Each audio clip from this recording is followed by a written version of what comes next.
setiap barang yang berpotensi akan terjadinya riba dalam sebuah transaksi, maka disebut dengan barang ribawi.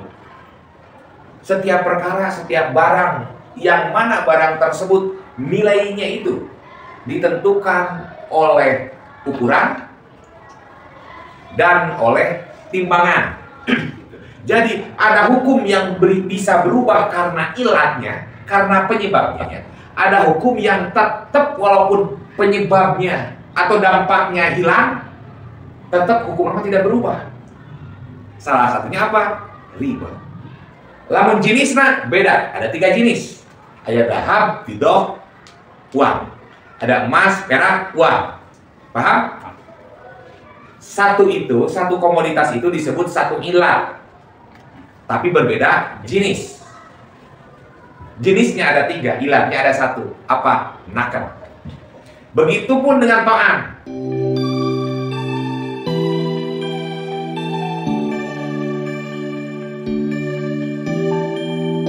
Jangan lupa like, comment, and subscribe. Subscribe. Jadi terkait riba itu sebetulnya nama gampang-gampang susah masalah riba. Ya. Kenapa disebut gampang? Karena riba itu langsung terpraktekkan ke dalam sehari-hari karena mengulas kebiasaan kita sehari-hari. Beda dengan begini, menerangkan ibadah haji. Misalkan, coba ya, menerangkan ibadah haji. Kurang teh, kita tidak terbayang bagaimana melaksanakan ibadah haji. Diterangkan begini-begini, tidak bingung. Ngerti-ngerti, nanti pas melaksanakan ibadah haji, oh ternyata begini, oh ternyata begini. Tapi karena masa muamalah itu selalu kita lakukan setiap hari dan terpraktekkan, maka mudah sulit. Itu mudah. Hari sulitnya kumaha? Sulitnya teh karena yang kita lakukan terlalu banyak gitu. Lalu kita teh sulit mengklasifikasikan ini termasuk kemana, ini termasuk kemana, ini termasuk kemana, ini riba enggak, gitunya. Pada dasarnya seperti itu. Jadi gampang sulit atau sulit gampang. Sulit gampang bisa, gampang sulit bisa. Namun intinya kita harus paham mengenai masalah riba karena hal yang sangat fundamental. Karena bersentuhan dengan kita setiap hari. Ketika kita tidak tahu, maka potensi terjerumus akan riba itu sangat besar potensinya. Karena ketidaktahuan kita, ketidakpahaman kita, atau mungkin saja karena kitanya terlalu menyepelekan atasan. Maka minimal kita tahu. Walaupun pada prakteknya kita menjadi berkembang. Karena pada dasarnya hukum awal, hukum dasar dibuat dulu dengan transaksi tradisional. Yang mana saat ini jarang kita temukan. Nah, tinggal di situ ada kias. Kias itu mengambil satu produk hukum dari produk hukum yang lain yang pada nilainya sama. Masalah contoh zakat, misalkan zakat fitrah, di sana tidak ada beras. Nah, makanan pokok berasnya diurang. Di kita makanan pokoknya beras. Di sana makanan pokoknya gandum, roti. Ya. Bahan dasar untuk membuat roti karena sehari-hari makan roti.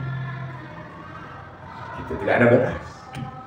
Hari diurang makanan pokoknya kenapa? Beras. Coba aja Asep. Pagi-pagi sarapan roti habis 10 bungkus. Tanya, saya udah makan belum? Belum makan. Hari tadi baru sarapan roti tadi. Padahal samanya mempunyai karbohidrat yang tinggi kan? Ngelaregeun. Tapi karena kita sudah terbiasa makanan pokoknya itu beras, nasi yang terbuat dari beras, yang berawal dari padi. Sehingga jika kita belum bersentuhan dengan nasi itu, terasa belum makan. Sama padahal contoh lain tadi mah bedanya gandum gitu ya. Iya lepet terbuat dari apa? Masih dari beras-beras juga padahal mah. Tapi karena bukan nasi, serasa belum makan. Pagi-pagi bala-bala aja lepet tuh, bala-bala 10 siki lepet nasa 10 siki blok. Ditanya, udah makan lu? Padahal tadi kita bisa piring gitu ya, tapi belum makan. Nah seperti itu.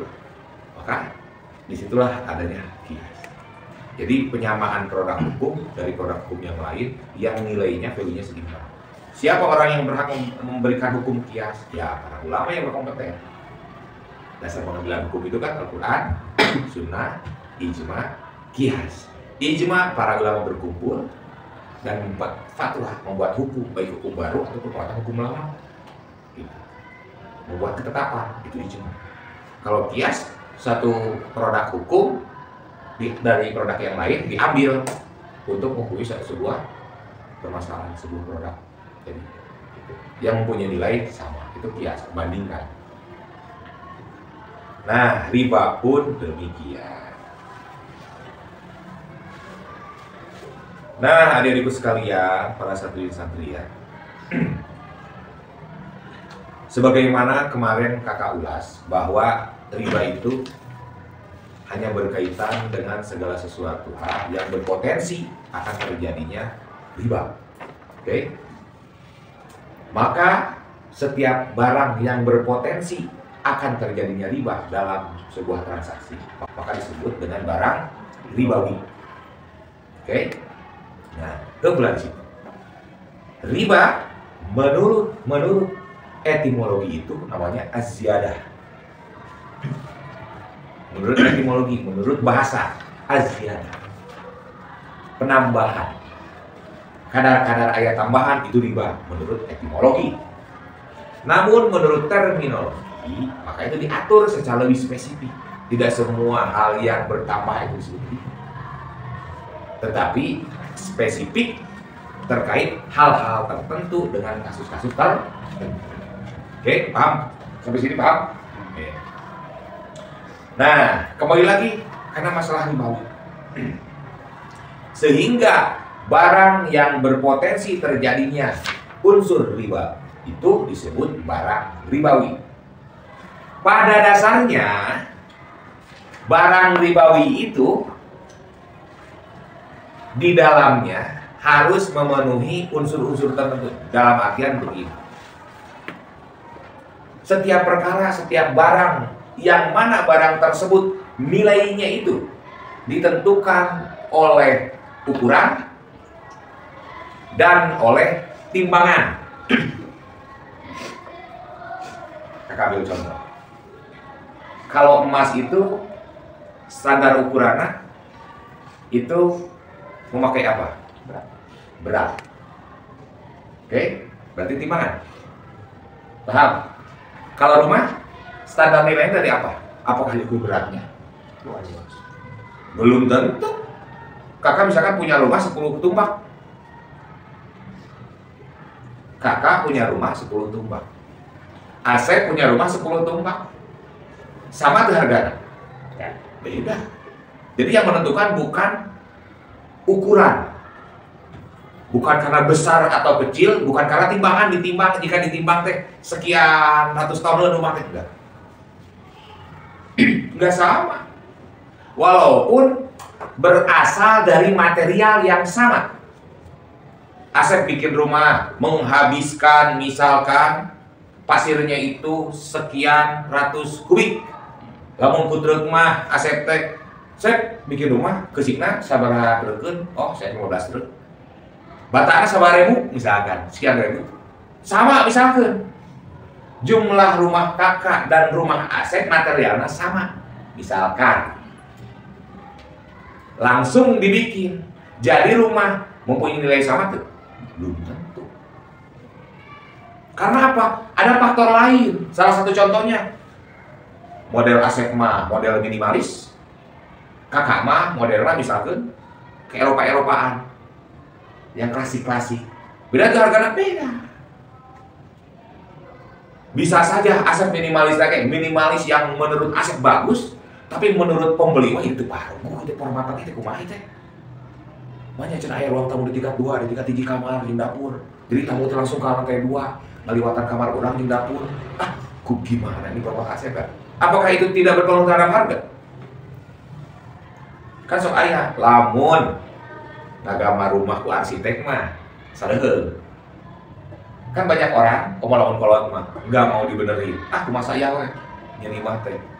ngagambar sorangan bareng ka tukang bas, ngaborong tukang bas, pegawai itu saya pengen rumah seperti ini. Pas orang tinggal di timah itu para rubuh halus tapi itu buku. Itu akan menjadi beda nilai. Belum lagi ditambah tempatnya di mana, SMA di tengah gang misalkan, di tengah gang ditabraknya. Di sisi gang, di dalam gang maksudnya. Rumah kan di pinggir jalan. Ukurannya sama, sampai bentuknya sama, bisa beda harga tuh. Paham tuh sampai sini? Jadi, bukan karena ukuran atau timbangan. Sehingga penilaian teh tidak ada angka yang pasti. Tergantung siapa? Tergantung pembeli. Wantun terus wantun tapi maka terjadilah tawar-menawar. Akan tetapi sesuatu yang sudah ditentukan beratnya sesuatu yang bernilai itu karena berat dan ukuran, maka di situ berpotensi terjadinya riba. Pada dasarnya riba itu karena akan ada salah satu pihak yang dirugikan, yang merasa didolimi. Itu pada dasarnya. Walaupun akhirnya itu terlepas dari apakah dia sepakat atau tidak. Kan kalau sepakat tidak ada yang merasa didolimi kan? Terlepas dari itu. Tapi hukum sudah dibuat, riba itu haram. Dasar pengambilan riba itu karena apa? Pada dasarnya supaya tidak ada orang yang merasa dirugikan. Kumalamun da dua nol merasa setuju. Anggar, seperti halnya meminum khamar. Salah satu alasan kenapa khamar itu hukumnya haram karena memabukkan. Lalu bagaimana? Saya sudah terbiasa. Khamar, arak bagi saya itu adalah minuman sehari-hari, sehingga tidak ada dampak. Ada orang seperti itu? Banyak kan? Orang seperti itu banyak. Lalu apakah karena dampak memabukkannya sudah tidak ada, maka khamar itu bagi dia menjadi halal? Enggak juga. Paham? Gitu. Jadi ada hukum yang bisa berubah karena ilatnya, karena penyebabnya. Ada hukum yang tetap walaupun penyebabnya atau dampaknya hilang, tetap hukumnya tidak berubah. Salah satunya apa? Riba. Ada seseorang butuh uang untuk modal. Dari pinjaman ke itu kan nggak dikasih, nggak ada yang percaya. Terjual Bang Emok. Kenapa itu Bang Emok? Bang Emok pentingnya. Bapaknya pada di atas, pada Emok. Ya bu, ibu tuh pergi di atas kangen naon, gitu kan. Sok kali, itu tuli dia buku nih kan. Ditagih nanti bisa harian, bisa mingguan, bisa bulanan. Yang pasti nilainya menjadi lebih, menjadi berlipat kan gitu. Ada apa mudha'af apa? Berlipat ganda. Apakah keduanya ada yang dirugikan atau tidak? Pasti ada dirugikan. Tetapi karena merasa saling membutuhkan, akhirnya fine-fine saja, tidak merasa dirugikan. Walaupun pada hakikatnya dirugikan, paham tuh? Walaupun tapi malah sirik setuju, dua-duanya sepakat saling menyetujui.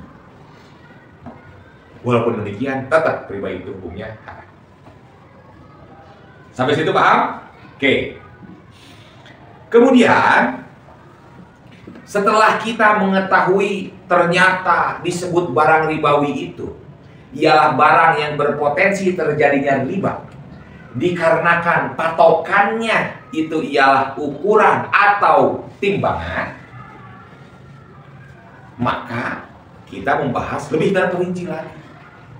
Kemarin sama kakak dibahas barang ribawi itu ada dua kelas, ada dua kategori.